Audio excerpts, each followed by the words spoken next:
Hola a todos, yo soy Karen, bienvenidos a esta catequesis del mes de junio. Este día los saludo desde la santísima ciudad de Jerusalén, un lugar muy importante en el que el tema de hoy surgió, se generó, se estableció, que es la Eucaristía. Vamos a hablar de la Eucaristía como promesa de redención a través de toda la Sagrada Escritura. A mí me gusta mucho tratar de descubrir el mensaje que Dios quiso plasmar en nuestra historia desde el inicio, que es leer la Sagrada Escritura. Entonces vamos a escudriñar tres aspectos. Primero vamos a ver Éxodo 16, que es el maná, y vamos a ir analizando qué es lo que el maná representa para poder entender a través de eso qué es la Eucaristía, porque hay muchísimas catequesis de la Eucaristía, de cómo es nuestro alimento, claro que sí, pero debemos descubrir desde el origen, desde que Dios lo quiso establecer, qué es lo que representa. Entonces vamos a hablar de Éxodo 16, que es el maná, y luego nos vamos a ir a Éxodo 25 y a Levítico para ver cuál era el altar del pan, el sacrificio del pan. Y luego, claro, vamos a terminar en el discurso de pan de vida de Juan 6 de Jesús. Entonces vamos a abrir nuestras Biblias en Éxodo 16 y vamos a ir tratando de analizar qué es verdaderamente este pan que viene del cielo, qué es lo que Dios trata de hacer con su pueblo, regalándoles pan que nace del cielo. Entonces voy, Éxodo capítulo 16, versículo 1. Toda la comunidad de los hijos de Israel partió de Elim el día 15 del segundo mes de su salida del país de Egipto. Es decir, ya iban 2 meses recorriendo el desierto y la comida que trajeron desde Egipto está llegando a un final. Llegó al desierto de Sin, que está entre Elim y el Sinaí, y la comunidad de los hijos de Israel murmuraban contra Moisés y contra Aarón en el desierto. Los hijos de Israel le decían: ¿quién nos hubiera dado a morir a manos del Señor en el país de Egipto, cuando nos sentábamos junto a la olla de carne y comíamos pan hasta saciarnos? El pueblo de Dios está haciendo a Moisés un reclamo que verdaderamente no tiene fundamento. Ellos están haciendo un recuerdo de la esclavitud en Egipto, diciendo que ellos tenían la olla de carne a su disposición, que podían comer hasta saciarse. Recordemos que este era un pueblo en esclavitud. Entonces, muchas veces nosotros como personas tratamos de vivir esta vida siendo un poco más mundanos, tratando aferrarnos a esta vida material, a esta vida mundana, tratarnos de aferrar a nuestro pecado, ¿sí? Porque no queremos soltarlo, no queremos dejarlo ir, y hasta a veces excusándonos un poco. Y eso es lo que el pueblo de Israel estaba haciendo. A ver, Moisés, nos trajiste hasta aquí, cuando en Egipto, cuando estábamos en esclavitud, podíamos comer hasta saciarnos. Claro que esto no es la realidad. Porque ustedes nos han sacado de este desierto para matarnos de hambre a toda esta asamblea. Entonces, es un recordar o endiosar la esclavitud. El Señor dijo a Moisés: he aquí que voy a hacer llover para ustedes pan desde el cielo. El pueblo saldrá a recoger cada día la porción cotidiana, y así pondré a prueba y veré si se comportan según mi ley o no. Esto, claro que luego tiene una repercusión en Jesucristo. ¿Qué es lo que quería hacer el Señor? Primero iba a mandar el pan una vez al día. Entonces debía ser una absoluta dependencia de Él. Y Él dio la orden, porque claro, estando en el desierto no hay donde producir alimento, no hay donde sacar comida. Entonces era decir: yo les voy a mandar la porción de hoy, pero tienen que confiar, tienen que estar seguros y tiene que haber una certeza de que mañana va a haber un pan. El 6º día habrán de preparar lo que han recogido, que será el doble de lo que recolectan cada día. Moisés y Aarón dijeron a todos los hijos de Israel: esta tarde sabrán que el Señor les ha sacado del país de Egipto, y por la mañana verán la gloria del Señor. Aquí vemos 2 cosas. Sabemos que por la tarde Dios les manda codornices para comer, pero hay algo importante: la forma en la que pide el pueblo de Israel la comida. ¿Qué están haciendo el pueblo de Israel? No están diciendo: Dios, que hemos visto todo lo que ha hecho por nosotros desde que salimos de Egipto, claro que nos va a dar de comer. No, están exigiendo, están dudando, y encima no se les ha acabado la comida y tienen un estómago lleno aún. Entonces, ese día van a comer carne para saber que Dios es Dios. Pero al día siguiente, cuando hayan presenciado nuevamente otro milagro, van a ver la gloria de Dios, y es con el maná. Entonces, hay una diferencia profunda entre las codornices y el maná. El maná es el pan que brota del cielo, que venía delicado en el rocío, mientras que las codornices simplemente llovieron, para que el pueblo pudiera presenciar un milagro y a través de esto creer. y ver la gloria de Dios al día siguiente. Esto nos recuerda un poco que vamos a llegar ahí al camino de Emaús. Entonces, por la mañana verán la gloria del Señor. En la tarde hay un deseo, pero en la mañana hay una necesidad. Ya no hay comida. Entonces, descubramos que Dios manda el pan de vida en la necesidad, no en el deseo, ¿sí? No es quiero poseer a Dios, quiero tenerlo, no, es una necesidad, es humillarme y decir, Señor, te necesito. Señor, todo mi alimento solamente viene de ti.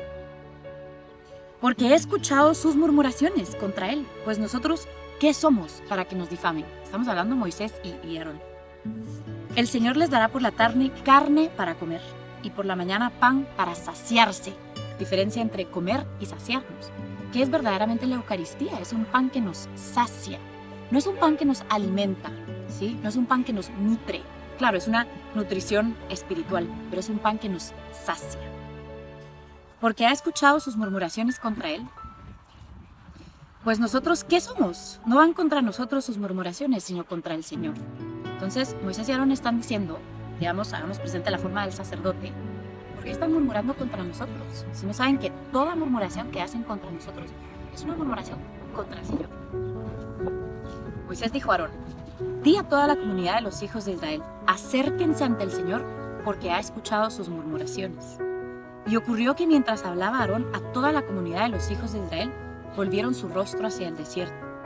Y he aquí que la gloria del Señor se manifestó en la nube. Otra cosa muy importante, la figura del desierto. Es en esta figura del desierto donde en la mañana se llenaba de rocío, que luego se derretía y se podía beber de esa agua. La Midrash nos dice que los animales, al derretirse el rocío, se acercaban a beber de ese agua que quedaba como residuo de la gloria de Dios. Entonces fue en el versículo 13 o 12. He escuchado las murmuraciones de los hijos de Israel. Diles, al atardecer comerán carne y por la mañana se saciarán de pan. Otra vez la diferencia. Y así conocerán que yo soy el Señor su Dios.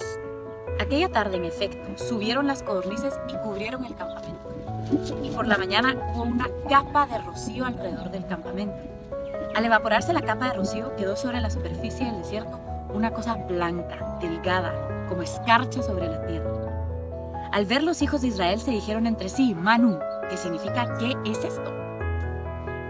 Pues no sabían lo que era, y Moisés les dijo, este es el pan que el Señor les da como alimento para saciarse, para que ustedes puedan contemplar con sus ojos la gloria de Dios. Esta es la orden que ha dado el Señor, tome cada uno según su necesidad. Es decir, ahí hay un pueblo de yo no sé cuántas personas y cada uno, y Dios reconoce que cada uno tiene una necesidad diferente. Y este mismo pan va a satisfacer cada una de las necesidades específicas de cada persona. Cuando nosotros nos acercamos al altar del Señor, somos personas completamente diferentes de todo el mundo, con diferentes necesidades, con diferentes vacíos, con diferentes cadenas de pecado. Pero cada uno de nosotros recibe una satisfacción diferente de este pan, porque está diseñado para todos, pero para cada uno en específico. Entonces, esta es la orden que ha dado el Señor. Tome cada uno según su necesidad, un homer, que es una medida, por cabeza. Según el número de personas, cada uno recogerá también para los que está en su tienda. Aquí quiero detenerme en algo muy importante, que es la comunidad. Cada persona podía recoger, sí, para tomar para sí, para saciarse, pero para su tienda. ¿Qué representa la tienda? Vemos que desde la tienda de Sara, por ejemplo, representa la iglesia primitiva. Es ese lugar de encuentro con el Señor, es ese lugar donde siempre hay pan, por ejemplo, en la tienda de Sara, para saciarse. Y entonces es no solo tomar para nosotros, no es con un propósito egoísta, sino para ti y para tu tienda. Porque a través de tu saciarte y alimentarte, vas a poder alimentar y saciar a los demás.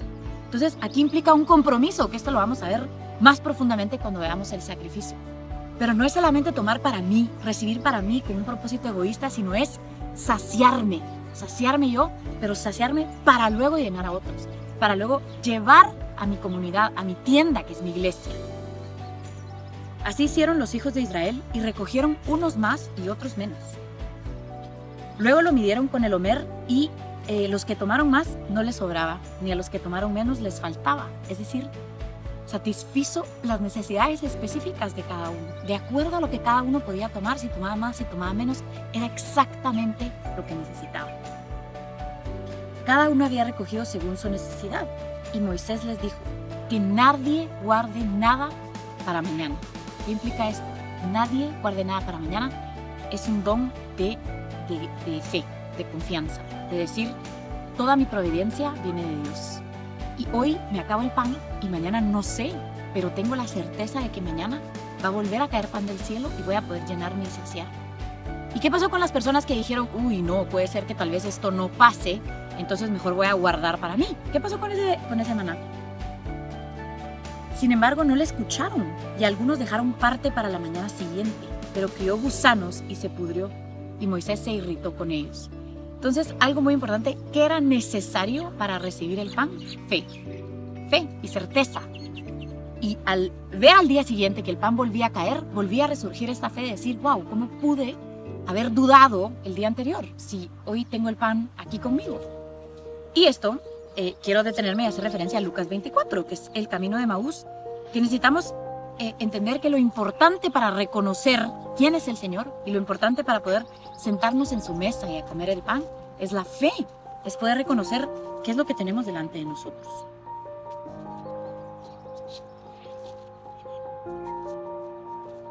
Entonces voy a Lucas capítulo 24 y voy a empezar desde el versículo 25, no voy a leer todo, pero Jesús les dijo entonces, necios y torpes de corazón, para creer todo lo que anunciaron los profetas. ¿No era preciso que el Cristo padeciera estas cosas y así entrar en su gloria? Hablemos de lo primero que les dice, necios. ¿Dónde está su fe? ¿Por qué no creen? Si lo han escuchado por años y años y años, por historias e historias e historias, y aún no creen. Y comenzando por Moisés y por todos los profetas, les interpretó en todas las escrituras lo que se refería a él. Llegaron cerca de la aldea donde iban y él hizo ademán, pero le retuvieron diciendo, quédate con nosotros, aún sin reconocerlo, porque se hace tarde y ya está anocheciendo. Y entró para quedarse con ellos, y cuando estaban junto a la mesa, tomó el pan, lo bendijo y lo partió, y se los dio.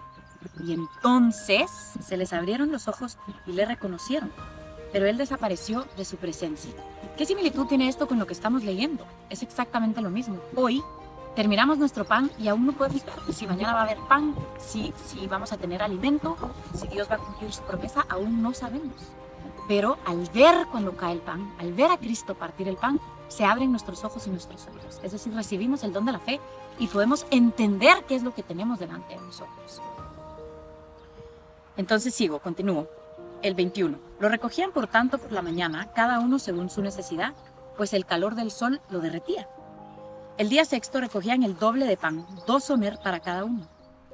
Vinieron entonces los representantes de la comunidad y se lo contaron a Moisés. ¿Qué le contaron? Y aquí es una cosa que en las traducciones de la Biblia lamentablemente no se puede entender, pero si entendemos lo que quiere decir en hebreo, entendemos qué fue lo que ellos fueron a contar a Moisés. Lo que fueron a contar a Moisés no fue recibimos 2 porciones de pan, sino recibimos un pan diferente. Recibimos el pan de hoy, pero el pan de mañana es diferente, tiene un aroma diferente, tiene un olor diferente. ¿Por qué es esto?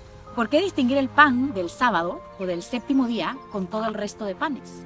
Y esto, la respuesta, claro que está en la Biblia, y vamos a regresar al Génesis, capítulo 2. Y la pregunta que yo siempre hago, y seguro ahorita les voy a dar un segundo para que ustedes me puedan responder, y su respuesta va a ser exactamente la misma, pero hago siempre esta pregunta, ¿cuál es el culmen de la creación? ¿Cuál fue la obra maestra de la creación? Y seguro ustedes ahorita me van a decir el hombre y la mujer, el ser humano. Y claro que no. El culmen de la creación, él todavía creó algo mayor al ser humano. Fue desde el capítulo 2, versículo 1. Y quedaron concluidos el cielo, la tierra y todo su ornamento, o su ornato, perdón. Terminó Dios en el día séptimo la obra que había hecho y descansó el día séptimo de toda la obra que había hecho. Y bendijo Dios el día séptimo y lo santificó, porque ese día descansó Dios de toda la obra que había realizado en la creación. Estos fueron los orígenes del cielo y de la tierra al ser creados. Entonces, claro que Dios no se cansa, ¿sí? No es que Dios, estoy agotado y necesito descansar, no. ¿Por qué Dios estableció y creó el sábado? Porque hizo al hombre y la mujer, pero también era necesario un día en el que el ser humano y Dios se unieran. apartar un día, y este es a lo que me refiero con creación. Creó un día, apartó un día específico para que el ser humano y Dios se unan, para que el ser humano pueda alabar a Dios, para que Dios pueda descender y compartir con la humanidad. Entonces, lo más importante de la creación no es el ser humano, porque ¿qué propósito tendría? Lo más importante de la creación es el día en que el ser humano y Dios se unen, que es el día del Señor. Y entonces, por esta necesidad, los judíos, digamos, cada vez que celebramos el Shabbat, tenemos que consumir un pan diferente al pan que comemos en toda la semana. ¿Por qué? Porque este día es diferente, este día es apartado para Dios. Y nosotros, cada vez que celebramos la misa del domingo, es un día diferente. Es un día en el que Dios baja del cielo, se hace pan y nosotros lo comemos. Es un día en el que estamos íntimamente unidos. ¿Sí?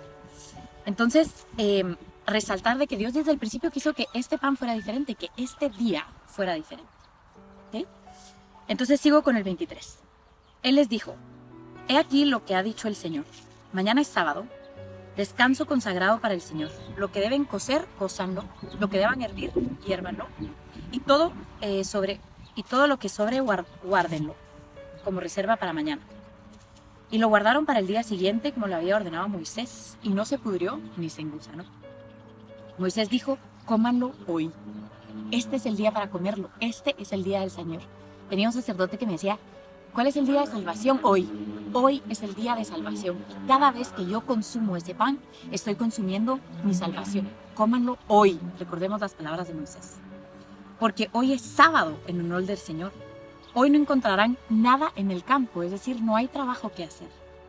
6 días lo recogerán y el 7º día, el sábado, no habrá nada.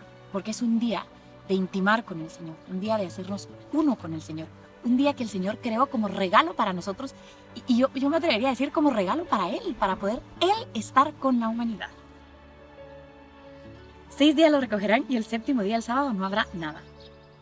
De hecho, el día 7º salieron algunos del pueblo para recoger y no encontraron nada. Siempre encontramos la incredulidad.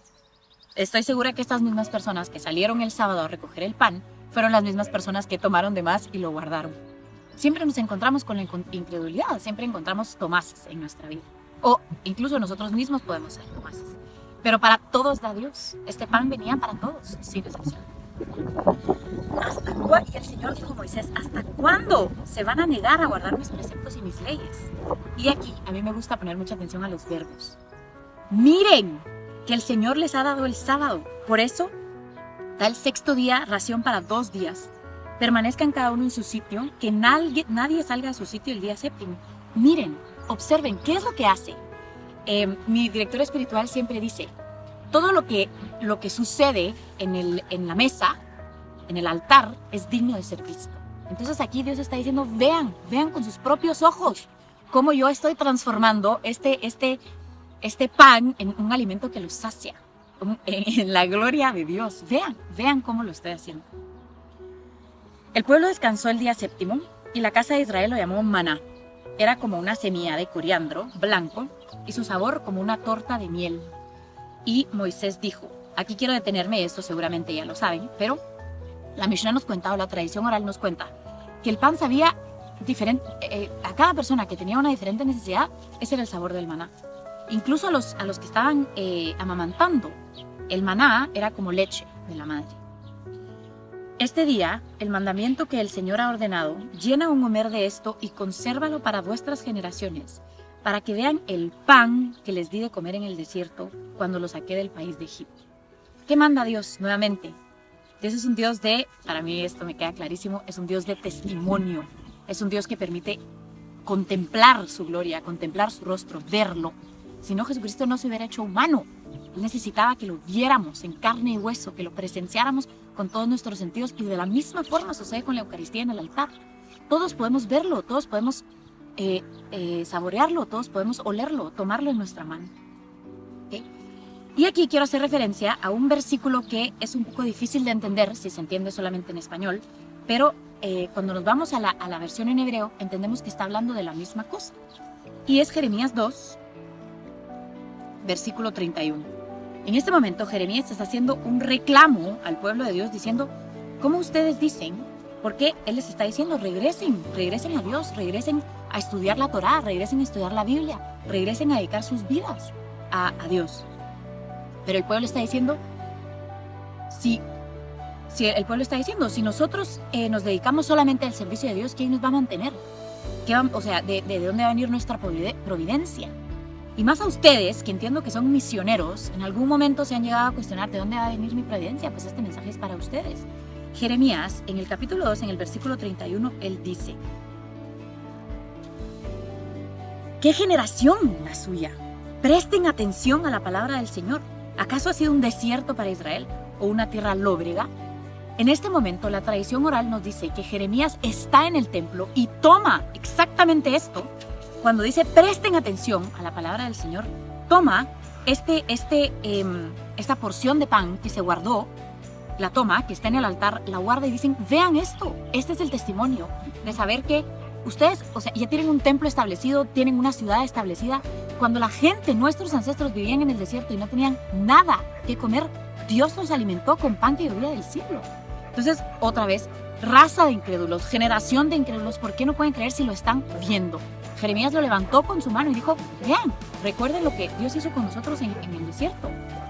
Entonces, cada vez que nosotros vemos la Eucaristía con nuestros ojos, es recordar desde el Génesis, toda la historia de salvación, lo que Dios ha hecho por nosotros. No es simplemente ver un círculo redondo, blanco, no, sino que al contemplar eso entendemos toda la historia, nuestra historia de salvación que hay detrás. Cada uno de los milagros que Dios fue preparando desde el inicio para que nosotros pudiéramos entender con mayor profundidad la Eucaristía. Moisés dijo a Aarón, toma un recipiente, pon en él un homer de maná y déjalo delante del Señor para conservarlo de generación en generación. Aarón, tal como el Señor ordenó a Moisés, lo dejó delante del testimonio para conservarlo, del testimonio.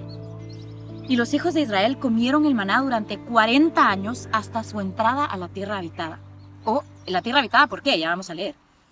Comieron el maná hasta su entrada en los confines de la tierra, de Canaán. El homer de maná es la 10ª parte de un efá. Entonces, ¿por qué en el momento que ellos entran a la tierra prometida deja de llover maná? Pues es muy claro, Dios había prometido que iban a entrar en una tierra que mana leche y miel. Es decir, ya no era necesario que lloviera pan del cielo porque esta es una tierra que estaba llena de frutos, llena de leche, llena de miel, donde podían comer hasta saciarse. ¿Okay? Entonces, esa es para nosotros la Eucaristía. Solo quiero referirme a Deuteronomio 6, que es el famoso Shema Israel, para que los que lo conocen, pero quiero hacer referencia a esto que estoy diciendo. Capítulo 6, versículo 10. Una vez que el Señor tu Dios te haya introducido en la tierra que juró a tus padres, es decir, ahorita Moisés está hablando a un pueblo que todavía está en el desierto, a punto de entrar. Abraham, Isaac y Jacob que te daría con ciudades grandes y hermosas que tú no has edificado. Entonces, vas a habitar en una tierra con casas que tú no has edificado, con casas llenas de toda clase de bienes que tú no has allegado, con aljibes y cebados que tú no has fabricado, viñedos y olivares que tú no has plantado, y de los que sin embargo comerás y te saciarás. Entonces esmérate en no olvidar del Señor, en no olvidarte del Señor, que te sacó de la tierra de Egipto, de la casa de la esclavitud. ¿Por qué estoy leyendo esto? Porque en ese momento en que entraron a la tierra prometida, es decir, fue el culmen de la alianza, se cumplió todo lo que Dios había prometido desde Abraham. En ese momento deja de llover el pan porque entran a una tierra donde ya no necesitan que llueva pan del cielo, sino que en todo lugar, y aquí en esta tierra se los puedo garantizar que así es, mana leche y miel. Es una tierra donde se produce en el desierto, se cosechan frutas exquisitas en el desierto, ¿sí? Entonces entraron a la tierra prometida y se llenaron y se saciaron. Pero también quiero hacer referencia a algo que claro que sucedió, porque ese no fue el fin. Porque entramos a la tierra prometida y ¿qué fue lo que pasó? No supimos aprovechar. Entramos en esa abundancia, entramos en ese saciar, pero ¿qué hicimos? Nuevamente tomamos este propósito egoísta humano y no hicimos lo que teníamos que hacer. Entonces, bueno, es necesario un redentor. ¿Ok? Entonces ahora quiero referirme a Éxodo 25. Ahí mismo, en este mismo libro, vamos a Éxodo 25. Y voy a leer desde el versículo 23, que aquí en este momento Dios está dando las instrucciones de cómo debía ser el arca de la alianza, el tabernáculo, y justo después de dar las instrucciones del arca, habla de la mesa de los panes. Construirás una mesa de madera de acacia, de 2 codos de largo y 1 de ancho, y 1,5 de alto. La recubrirás de oro puro y pondrás una moldura de oro alrededor. Esto, ¿qué quiere decir moldura? Es una corona. Esto nos está diciendo que este altar del pan es una mesa real, es un banquete real. Entonces, cuando nosotros estamos en la misa, en la iglesia, y tenemos ese altar delante de nosotros, no pensemos que es un cualquier altar. Estamos hablando de una mesa real. Estamos hablando de que estamos comiendo con la realeza. En ese momento somos príncipes, princesas, ¿sí? Reyes, profetas, sacerdotes. Estamos en una mesa real, comiendo con la élite. Una moldura de oro alrededor. Les harás un reborde de un palmo con una moldura de oro alrededor del mismo. Fundirás oro para 4 anillas y lo pondrás sobre 4 ángulos correspondientes a las 4 patas. Las anillas, ¿para qué eran las anillas? Bajo el reborde para introducir por ellas los varales y poder transportar la mesa. ¿Para qué era necesario? Porque es importante para Dios que todos los utensilios dentro del tabernáculo se pudieran transportar. Porque el propósito fundamental es que Él quería estar con su pueblo. Desde aquí, desde el altar del pan, nosotros vemos que Dios está dando exactamente las instrucciones para que podamos moverlo, transportarlo, traerlo con nosotros a donde nosotros vayamos. Harás los varales de madera de acacia y los recubrirás de oro, y con ellos se transportará la mesa. Fabricarás también las fuentes de las escudillas, los tazones y las jarras de libación, de todo ello de oro puro. Y pondrás sobre la mesa los panes de la proposición que estarán siempre ante mí. Esto en hebreo es lechem panim, literalmente quiere decir el pan de las caras, ¿sí? Es decir, cuando nosotros veamos al pan, y esto ya lo vamos a ver más profundamente, cuando nosotros veamos al pan, vamos a ver el amor de Dios, vamos a ver la gloria de Dios. Por eso se llama lechem panim. Y ahora quiero irme a Levítico, capítulo 24, en donde se especifica cómo debe de ser cada pan. Capítulo 24, versículos del 5 al 9. Entonces, las normas para los panes de la proposición. ¿Qué es esto? A ver, los panes de la cara, los panes del rostro, me podría decir mejor. Lechem panim. A ver, esto ya es una opinión personal, pero hay mucha discusión rabínica entre qué quiere decir verdaderamente este lechem panim. ¿Por qué? ¿Por qué el pan del rostro? ¿Por qué el pan de la cara? Yo puedo decir ahora, yo, Karen, que entiendo el nombre perfecto, porque cada vez que yo veo este pan, veo el rostro de Dios. Entonces, esas son el tipo de cosas que podemos entender solamente cuando entendemos la escritura a profundidad. Es decir, que Él lo quiso así desde el inicio. Tomarás flor de harina y cocerás en ella 12 tortas, es decir, todos los hijos de Israel. Y en esos, todos los hijos de Israel, estamos incluidos hasta la humanidad. Cada uno de 2 décimos. Luego las pondrás sobre la mesa de oro puro en la presencia del Señor, en 2 filas de 6 tortas cada uno. Encima de cada fila pondrás el incienso. Otra vez solamente se entiende el incienso cuando se entiende qué quiere decir la palabra en hebreo. 2 cosas importantes. Primero, sacrificio, que es corbán, que quiere decir, viene de la palabra en hebreo kavod, que quiere decir cerca. Es decir, con cada sacrificio que yo hago me acerco a Dios. Pero el sacrificio del incienso es uno de los más importantes porque el incienso es ketoret, que viene de la palabra en arameo keter, que quiere decir unión, bond. Es una unión, una unión entre cada uno. Entonces, ¿por qué el pan tiene que ser colocado debajo del incienso?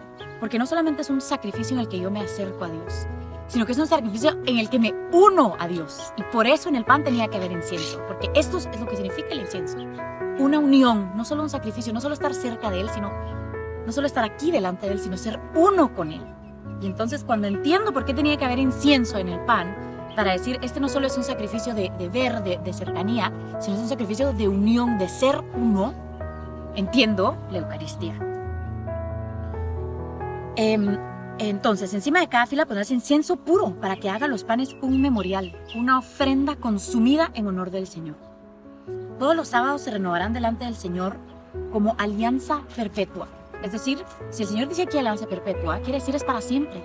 Esta alianza también, porque ninguna alianza reemplaza a la otra, ¿sí? La alianza perpetua es la alianza perpetua. La promesa que Dios hizo al pueblo de Israel es la promesa que Dios hizo al pueblo de Israel. Pero simplemente, como Jesús dijo, va tomando plenitud la alianza. De parte de los hijos de Israel, será para Aarón y sus hijos lo que comerán en lugar santo, porque lo considerarás como una cosa santísima entre las ofrendas consumidas en honor del Señor. Es una ley perpetua. Algo muy importante entender aquí es que los panes se renovaban en la tarde del Shabbat, después de hacer el sacrificio. Entonces, esto también, para que el cuerpo de Cristo tomara valor, para que nosotros pudiéramos consumirlo, para que fuera el sacrificio del pan, tenía que ser primero el sacrificio del becerro, ¿okay? Y entonces después se sustituía el pan que estaba desde la semana pasada y el sacerdote comía ese pan. Y entonces la Mishnah nos cuenta que cuando es el tiempo del templo y todos los peregrinos venían a las 3 fiestas de peregrinación que hay que venir aquí a Israel, a Jerusalén, que son las fiestas de Pentecostés, de Sukkot y de Shavuot, de Pesach, perdón, de la Pascua, Sukkot y Shavuot. En todas estas fiestas, los Kohanim, los sumos sacerdotes, cuando la gente venía decía, vean todos el altar del pan. Este es un testimonio del amor de Dios, porque el pan siempre estaba fresco, el pan nunca se podría, hasta que se reemplazaba, pues en verdad nunca, porque cuando se ponía el nuevo, los sacerdotes se comían ese pan. Entonces los sacerdotes decían, vean, este es el pan que muestra el amor de Dios. Y no solo eso, sino que la generosidad de Dios, la generosidad con la que Dios se dona. Entonces, a ver, todas estas cosas nos hacen entender verdaderamente qué es el sacrificio, qué es la Eucaristía. A mí me cuesta entender cómo podemos tener un entendimiento superficial de la Eucaristía sin conocer todas estas cosas. Entonces también es un recuerdo de la generosidad de Dios y algo muy importante, era un canal de abundancia y prosperidad. ¿Cómo podemos entender esto? Cada vez que nosotros consumimos el pan, claro que no estamos hablando de una abundancia, que es lo que primero que pensamos, una abundancia económica, una abundancia. Puede ser, claro que sí, porque Dios es rey y dueño de todo. Pero es una abundancia espiritual. Consumir este pan, ser testimonio de este pan, nos da una abundancia espiritual. Y por último, ya para terminar, quiero hacer referencia a Juan 6, y no quiero hacer referencia al típico discurso, sino un poquito antes. Vamos a Juan 6 y quiero que empecemos desde el versículo 26. Jesús le respondió, en verdad les digo que ustedes me buscan por haber visto los signos. ¿Sí? Entendamos todo esto después de todo lo que hemos leído. ¿Por qué Dios sabía que su pueblo iba a creer en Él? Por todos los signos que manifestaba. En verdad les digo que ustedes me buscan no por haber visto los signos, sino porque han comido los panes y se han saciado. Es decir, han probado la gloria de Dios, como el maná. Obran no por el alimento que se consumen, sino porque perdura hasta la vida eterna. El que les dará el Hijo del Hombre, pues a este le confirmó Dios Padre con su sello. Ellos le preguntaron, ¿qué debemos hacer para realizar las obras de Dios? Acordémonos que este es un pueblo judío, que se desviven, se desgastan por cumplir los mandamientos de Dios. Es una religión, podríamos decir, de obras, porque con nuestro cuerpo, con nuestra mente, con nuestros actuar, con nuestras acciones, manifestamos nuestro amor a Dios. Entonces ellos están preguntando, ¿qué debemos hacer para realizar las obras de Dios? Y Jesús les respondió, esta es la obra de Dios, que crean que Él me ha enviado. Pero aquí, pausa. Este creer se hace una diferencia de ver. No es ver que Dios me ha enviado, es creer. Este creer implica una creencia de todo nuestro ser. Implica de todo nuestro ser caminar a Jesús, dirigirnos hasta Jesús y convertirnos en sus discípulos. No es solo creer. Sí, cada vez que yo consumo el pan de vida, cada vez que yo consumo el cuerpo de Cristo, yo creo que es el cuerpo de Cristo, no. Sino que es que todo mi ser me hace creer en lo que estoy comiendo y por tanto me convierto en un discípulo. Entonces, esto es una necesidad de actuar, me tiene que impulsar a la acción. Entonces, después de todo lo que hemos visto, si entendemos todo esto, pero consumimos el pan y nos lo quedamos solo para nosotros, y no lo llevamos a los que están en nuestra tienda, como lo hizo el pueblo de Israel en el desierto, pues no hemos entendido verdaderamente lo que es la Eucaristía. Tengo un sacerdote que quiero mucho, que él siempre me dice, el momento más importante de la misa, ¿cuál es? Y todo el mundo, claro, me dice, sí, es la epíclesis, la transubstanciación. Y él dice, no, el momento más importante de la misa es el momento en que el sacerdote dice, vayan, pueden ir en paz, porque nos hemos saciado y hemos consumido el cuerpo de Cristo, pero ¿para qué? Para salir y darnos como discípulos. Porque si verdaderamente creemos que lo que estamos comiendo es el cuerpo de Cristo, debemos creer con todo nuestro ser. Debemos convertirnos en discípulos y salir y actuar y convertir hasta que todos vivamos en un reino de Dios. Gracias por escuchar esta catequesis. Espero que este pequeño encuentro con las Escrituras nos haya aclarado un poco más todo lo que representa la Eucaristía. Y cuando estemos delante de ella, entendamos con mayor profundidad todo el camino que la historia ha recorrido para llegar a este punto en el que hoy nosotros podemos ir libremente, en cualquier momento, a consumir la Eucaristía. Gracias.